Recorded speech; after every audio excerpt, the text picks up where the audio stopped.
കേരളത്തെ സാമ്പത്തികമായി ഞെരിച്ച് തകർക്കാൻ കേന്ദ്ര സർക്കാർ നീക്കം നടത്തുന്നതിനിടയിൽ അതിനോട് ധീരമായി പോരാടിക്കൊണ്ടാണ് ഞാൻ ഈ പറഞ്ഞ വികസന പ്രവർത്തനങ്ങളെല്ലാം കേരളത്തിൽ യാഥാർത്ഥ്യമാക്കുന്നത്.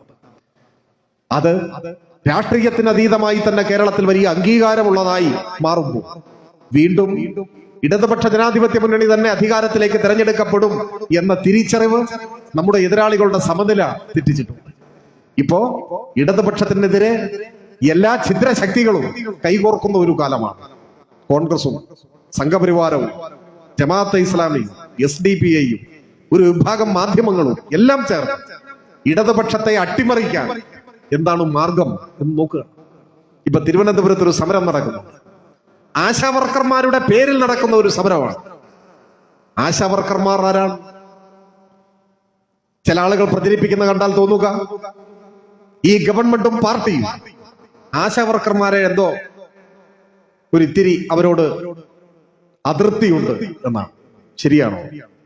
ആശാവർക്കർമാർ നമ്മുടെ സമൂഹത്തിന്റെ കരുത്താണ്, ഒരു സംശയവുമില്ല. അവർ മഹാഭൂരിപക്ഷവും സാധാരണ കുടുംബങ്ങളിൽ നിന്ന് വരുന്നവരായിരിക്കും. നിങ്ങൾ നോക്കൂ, ആശാവർക്കർമാർ അവർ ചെയ്യുന്നത് മഹത്തായ സേവനമാണ്. ആശാവർക്കർമാരെ എപ്പോഴും ചേർത്ത് നിർത്തുന്ന, അവരോട് ഐക്യദാർഢ്യം പ്രകടിപ്പിക്കുന്ന നിലപാടാണ് നമ്മുടെ, ഒരു സംശയവും വേണ്ട. ആശാവർക്കർമാരിൽ മഹാഭൂരിപക്ഷവും നമ്മളോടൊപ്പം അണിനിരക്കുന്നവരാണ്. അതിന്റെ കാരണം അവർ സാധാരണക്കാരും പാവപ്പെട്ടവരുമാണ്. അവർക്കറിയാം അവർക്ക് വേണ്ടി നിലകൊള്ളുന്നത് നമ്മളാണ് എന്ന യാഥാർത്ഥ്യം. ആശ എന്ന് പറയുന്നത് ഒരു കേന്ദ്ര സ്കീമാണ്. അതിന്റെ മറ്റു വിശദാംശങ്ങളിലേക്ക് ഇപ്പോൾ ഞാൻ പോകുന്നില്ല. എല്ലാവർക്കും അറിയാം, കേന്ദ്ര ഗവൺമെന്റ് വർഷങ്ങൾക്ക് മുൻപ് പ്രഖ്യാപിച്ച ഒരു സ്കീമാണ്. ആ സ്കീം പ്രകാരം ആശാവർക്കർമാർ ആരാണ്? സന്നദ്ധ പ്രവർത്തകരാണ്. അതാണ് അവർക്ക് കൊടുത്തിരിക്കുന്ന വിശേഷണം. വോളണ്ടിയേഴ്സ് എന്നാണ്, വർക്കേഴ്സ് എന്നല്ല. നമ്മൾ ആശാവർക്കർമാർ എന്ന് പറയും, പക്ഷേ കേന്ദ്ര ഗവൺമെന്റ് അവരെ വിളിക്കുന്നത് വോളണ്ടിയേഴ്സ് എന്നാണ്, സന്നദ്ധ പ്രവർത്തകർ. അതിനാ വിളിക്കുന്നത്. അവരോട് സ്നേഹം ഉണ്ടായിട്ടല്ല. അങ്ങനെ വിളിച്ചാൽ കൂലി കൊടുക്കണ്ട, മനസ്സിലായോ? ശമ്പളം കൊടുക്കണ്ട, അവർക്ക് വേജ് ഇല്ല, സാലറി ഇല്ല. പിന്നെന്താണ് ഉള്ളത്? ഇൻസെന്റീവ് ആണ് ഉള്ളത്. അത് തന്നെ എത്രയാണ്? 1 രൂപയാണെങ്കിൽ അതിൽ 60 പൈസ കേന്ദ്രം കൊടുക്കണം, 40 പൈസ സംസ്ഥാനം കൊടുക്കണം. അപ്പൊ ഇൻസെന്റീവ് ഒരു 100 രൂപ കൂട്ടി എന്ന് പറഞ്ഞാൽ അതിന്റെ അർത്ഥം 40 രൂപ സ്റ്റേറ്റ് കൊടുക്കണം. പിന്നെ സംസ്ഥാന ഗവൺമെന്റ് അവർക്ക് കൊടുക്കുന്നത് ഓണറേറിയമാണ്. അത് ഇന്ത്യയിലെ ഓരോ സംസ്ഥാനം ഓരോ മാതിരിയാണ്. 2016 നമ്മുടെ ഗവൺമെന്റ് അധികാരത്തിൽ വരുമ്പോൾ കേരളത്തിലെ ആശാവർക്കർമാരുടെ ഓണറേറിയം 1000 രൂപയാണ്. 1000 രൂപ. 1000 ആയതിന്റെ നാൾ വഴിയിലേക്ക് പോയാൻ പോകുന്നില്ല. 1000 ആണ്. 1000 നമ്മൾ വർദ്ധിപ്പിച്ചു. എന്തിനു വർദ്ധിപ്പിച്ചു? ഈ കേന്ദ്രം കേരളത്തോട് ഇങ്ങനെ സാമ്പത്തിക യുദ്ധം പ്രഖ്യാപിക്കുമ്പോ നമ്മൾ ഇതിനെ വർദ്ധിപ്പിക്കാൻ പോയത്.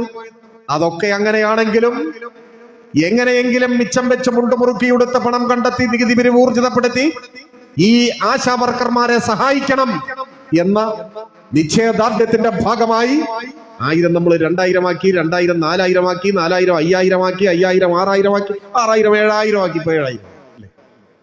അതാണ് 8 കൊല്ലത്തിനുള്ളിൽ 7 ഇരട്ടിയായി കൂട്ടി. മതിയോ? പോരാ. ഇപ്പോ ആശാവർക്കർമാർക്ക് ലഭിക്കുന്ന ഓണറേറിയം ഒരു 4 ഇരട്ടിയായി വർദ്ധിപ്പിച്ചാലും തകരാറൊന്നുമില്ല എന്ന് തന്നെയാണ് നമ്മുടെ അഭിപ്രായം. അവരത് അർഹിക്കുന്നു. അപ്പോഴോ ഇനിയും വർദ്ധിപ്പിക്കണം. എപ്പോ വർദ്ധിപ്പിക്കും? കേരളത്തിന്റെ സാമ്പത്തിക സാഹചര്യങ്ങളെ ഇങ്ങനെ ഫലപ്രദമായി മാനേജ് ചെയ്യാൻ ധനകാര്യ വകുപ്പ് ശ്രമിക്കുകയാണ്. കേന്ദ്രം നമ്മുടെ ആപ്പീസ് പൂട്ടിക്കാൻ ശ്രമിക്കുകയാണ്. മുണ്ടക്കയിൽ മഹാദുരന്തം ഉണ്ടായിട്ട് നയാ പൈസ തന്നിട്ടില്ല. കേരള ഹൈക്കോടതി ഇന്നലെയും ശക്തമായ വാക്കുകൾ പറഞ്ഞു കഴിഞ്ഞിരിക്കും. പൊതുമേഖലാ ബാങ്കുകൾക്കെതിരെ അഥവാ ആ ബാങ്കുകളുടെ കൂടി സാരഥ്യം വഹിക്കുന്നുവെന്ന് പറയാവുന്ന കേന്ദ്രത്തിനെതിരെ നമ്മളെ ദ്രോഹിക്കുകയാണ്, തകർക്കാൻ നോക്കുക. അതിനിടയിലാണ് ഈ 7 തവണയും വർദ്ധിപ്പിച്ചു. 7000 ആക്കി. ഇനിയും കൂട്ടും, കഴിയുന്നത്ര കൂട്ടും. പക്ഷേ അതിനിടയിൽ അഖില ലോക അലവലാദികളായ ഒരു കൂട്ടം ആളുകൾ, അതൊരു SUCI എന്നാണ് അറിയപ്പെടുന്നത്. നഗ്നനേത്രങ്ങൾ കൊണ്ടൊന്നും കാണാൻ പറ്റില്ല. ഭൂതക്കണ്ണാടി വെച്ചാൽ എവിടെയെങ്കിലും 1-2 പേരൊക്കെ കാണാൻ പറ്റും. ഞാൻ അവരുടെ വലിപ്പക്കുറവിനെ അല്ല വിമർശിക്കുന്നത്, മറിച്ച് അവർ സ്വീകരിക്കുന്ന നിലപാട് എപ്പോഴും വർഗീയ വലതുപക്ഷത്തെ പിന്തുണയ്ക്കുന്നതാണ്. സാധാരണക്കാരന്റെയും പാവപ്പെട്ടവന്റെയും പട്ടികജാതിക്കാരന്റെയും ആദിവാസിയുടെയും ന്യൂനപക്ഷത്തിന്റെയും സ്ത്രീകളുടെയും പ്രയാസം അനുഭവിക്കുന്ന ജനവിഭാഗങ്ങളുടെയും താല്പര്യങ്ങളെ സംരക്ഷിക്കുന്ന CPIM-നെതിരായിട്ടാണ്. CPIM-നെതിരെ ഏത് ഹീനമായ ആയുധവും എടുത്ത് പ്രയോഗിക്കാൻ ഒരു മടിയും കാണിക്കാത്ത നെറികെട്ട ഒരു വിഭാഗമാണ് SUCI എന്ന് പറയുന്നത്. ആ കൂട്ടർ ആശാവർക്കർമാരുടെ പേരിൽ ഒരു സമരം നടത്തുകയാണ്. ഓണറേറിയം വർദ്ധിപ്പിക്കണം എന്നാണ് പറയുന്നത്.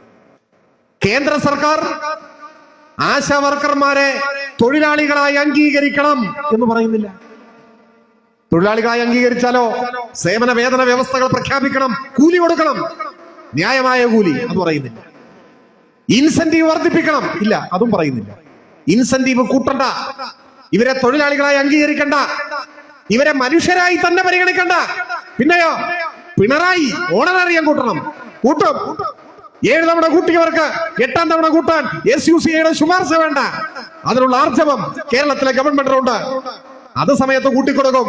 പക്ഷേ ഈ പാവപ്പെട്ട ആശാവർക്കർമാരെ ചൂണ്ടിക്കാണിച്ച് കേരളത്തിലെ മാധ്യമങ്ങളുടെയും വലതുപക്ഷ പിന്തിരിപ്പന്മാരുടെയും പിന്തുണയാർജിച്ച് ഈ ഗവൺമെന്റിനെതിരായ ഒരു അട്ടിമറി നടത്താൻ പറ്റുമോ എന്നാണ് നോക്കുന്നത്. പക്ഷെ ആ കെണിയിൽ ആശാവർക്കർമാർ പെട്ടിട്ടില്ല. 99.4% ആശാവർക്കർമാരും ആ സമരത്തിലേക്ക് തിരിഞ്ഞു നോക്കിയിട്ടില്ല. കുറച്ച് അരാജകവാദികളൊക്കെ കൊണ്ടുവരാൻ ശ്രമിക്കുന്നുണ്ട്. പക്ഷെ 99.4% ആശാവർക്കർമാരും ആ സമരത്തിലേക്ക് തിരിഞ്ഞു നോക്കിയിട്ടില്ല. അതുകൊണ്ട് തന്നെ കേരളത്തിലെ ജീവിത പ്രയാസങ്ങളെ നേരിട്ടുകൊണ്ടും വിലമതിക്കാനാവാത്ത സേവനം നടത്തുന്ന ആശാവർക്കർമാരായ സഹോദരിമാരെ CPIM ഹൃദയപൂർവ്വം അഭിവാദ്യം ചെയ്യുന്നു. കാരണം നിങ്ങളെ വഴിതെറ്റിക്കാൻ ഈ പ്രചണ്ഡമായ പ്രചരണ കോലാഹലങ്ങളൊക്കെ നടത്തിയിട്ടും സാധിച്ചിട്ടില്ല. അതുകൊണ്ട് തന്നെ കേരളത്തിലെ ആശാവർക്കർമാരെ അവരർഹിക്കും വിധം അവർക്ക് ഓണറേറിയം വർദ്ധിപ്പിച്ചും മറ്റാനുകൂല്യങ്ങൾ നൽകിയും അവരെ ഈ ഗവൺമെന്റ് ചേർത്ത് നിർത്തുക തന്നെ ചെയ്യും എന്ന കാര്യത്തിലും ഒരു സംശയവും വേണ്ട. ഞാനിതിവിടെ സൂചിപ്പിക്കാൻ കാരണം അടുത്ത തെരഞ്ഞെടുപ്പ് വരെ, ഇനി 1 കൊല്ലം തികച്ചില്ല തെരഞ്ഞെടുപ്പ് വരെ, ഇത്തരത്തിലുള്ള പലതരത്തിലുള്ള സമരാഭാസങ്ങളും പ്രഹസനങ്ങളും നാടകങ്ങളും നമ്മൾ കാണേണ്ടിയിരിക്കും. അതിന് കേരളത്തിലെ മാധ്യമങ്ങൾ പിന്തുണ നൽകും. വലതുപക്ഷ രാഷ്ട്രീയവും വർഗീയ വിധ്വംസക ശക്തികളും കൈകോർത്തു നിൽക്കും. നട്ടാൽ മുളയ്ക്കാത്ത നുണകൾ പ്രചരിപ്പിച്ചുകൊണ്ടേയിരിക്കും. അത്തരത്തിലുള്ള ഏത് ഹീനമാർഗവും സ്വീകരിക്കാൻ അവരെ പ്രേരിപ്പിക്കുന്നത് ഇടതുപക്ഷം 3ാം ഊഴത്തിലേക്ക് നീങ്ങുന്നു എന്ന യാഥാർത്ഥ്യമാണ്. അതെല്ലാം സമനില തെറ്റിയവരുടെ വിഭ്രാന്തികളായി കണ്ട് തള്ളിക്കളയാൻ ആധുനിക കേരളത്തിന് പുതിയ രൂപഭാവങ്ങൾ നൽകുന്ന നവകേരള സൃഷ്ടിക്ക് വേണ്ടി പ്രയത്നിക്കുന്ന ഇടതുപക്ഷ ജനാധിപത്യ മുന്നണിയുടെ ഗവൺമെന്റിനെ കണ്ണിലെ കൃഷ്ണമണി പോലെ കാത്തു സൂക്ഷിച്ച് ഈ നാടിന്റെ നമ്മുടെ നാളെ കരുതി ധീരമായ നിലപാട് സ്വീകരിച്ച് ഇടതുപക്ഷ രാഷ്ട്രീയത്തിന്റെ ഭാഗമായി ഈ നാടിനെ ആകെ ശരിയായ പാതയിൽ നയിക്കാൻ മാധവൻ വൈദ്യരുടെ യഥാർത്ഥ പിൻഗാമികളായി നിങ്ങൾ രംഗത്തിറങ്ങണം എന്നാണ് എനിക്ക് അഭ്യർത്ഥിക്കുവാനുള്ളത്.